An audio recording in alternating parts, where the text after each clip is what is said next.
वरिष्ठ अधिवक्ता Uttarakhand bar council की पूर्व अध्यक्ष रजिया बेग ने उत्तराखंड वक्फ बोर्ड के चेयरमैन शादाब शम्स को पागल करार दिया है।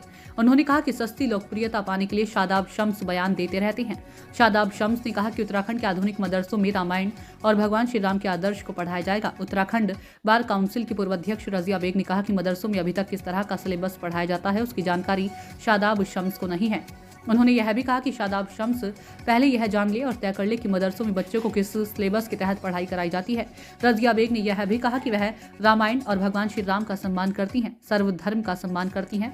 उत्तराखंड बार काउंसिल के पूर्व अध्यक्ष शादाब शम्स पर हमला बोलते हुए कहा कि शादाब शम्स केवल छोटी लोकप्रियता पाने के लिए ऐसे बयानबाजी करते रहते हैं और वह पागल हो गए हैं। हाँ बिल्कुल, शादाब शम्स तो वक्फ बोर्ड के चेयरमैन हैं और वो क्योंकि उनके पास कोई किसी तरीके के कॉन्सेप्ट्स नहीं है। जैसे भाजपा सरकार है, उनके पास कोई मुद्दे नहीं है, कोई कॉन्सेप्ट नहीं है, उसी तरीके से उन्होंने चेयरमैन बना दिया वक्फ बोर्ड में। उसे ये पता ही नहीं, हम रामायण का विरोध नहीं करते हैं। रामायण तो मेरे घर रखी है, गीता मेरे घर रखी है, क्योंकि हम सर्वधर्म का सम्मान करते हैं। उसे हमें रखना और उसका एहतराम करना हमारे लिए बहुत ज़रूरी है, अगर हम अपने ईमान और धर्म में चलते हैं। दूसरी बात, उसने कहा कि मदरसों में पढ़ाई जाए, बेशक पढ़ाओ आप, कोई दिक्कत नहीं है, लेकिन आपका निसाब तालीम है क्या?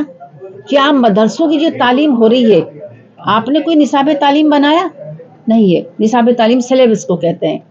आपके पास कोई सिलेबस है ही नहीं, तो आप रामायण कहाँ पढ़ाएंगे, किसको पढ़ाएंगे? पहले तो तुम मदरसों में तुमने खुर्द बुर्द कर रखे मदरसों को, आपको पता ही नहीं उन मदरसों के अंदर हम काम क्या कर रहे हैं, उन बच्चों को हम पढ़ा क्या रहे हैं।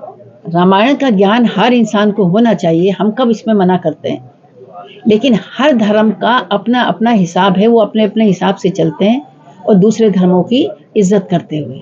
तो शादाब शम्स तो पागल हो चुका है और उसे ये पता ही नहीं है कि मैं बोल क्या रहा हूँ, मुझे करना क्या है। ना उसके पास कोई गाइडलाइन है, ना उसके पास, उसने आज तक कभी वक्फ एक्ट नहीं पढ़ा होगा, तो उस इंसान का कह क्या सकते हैं, वो तो कुछ भी बोलता है।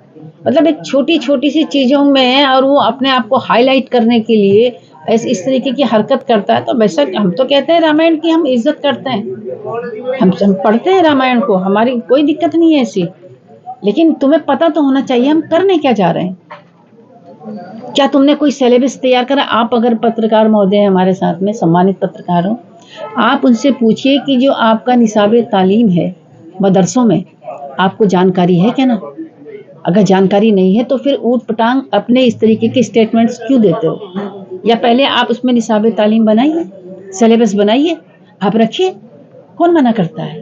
हम तो अपने हिंदू भाइयों की इज्जत उसी तरह करेंगे, हम हिंदू समाज की उसी तरह इज्जत करेंगे, हम उनके धर्म की इज्जत करेंगे, कि हम अब हमारा धर्म और उनका धर्म साथ साथ चल रहा है और साथ साथ चलेगा। हम लोग एक थाली में बैठ के खाने वाले लोग हैं और मेरा धर्म तो मुझे यही इजाज़त देता है कि एक आप ये सोचे बगैर कि कौन किस कौम का है।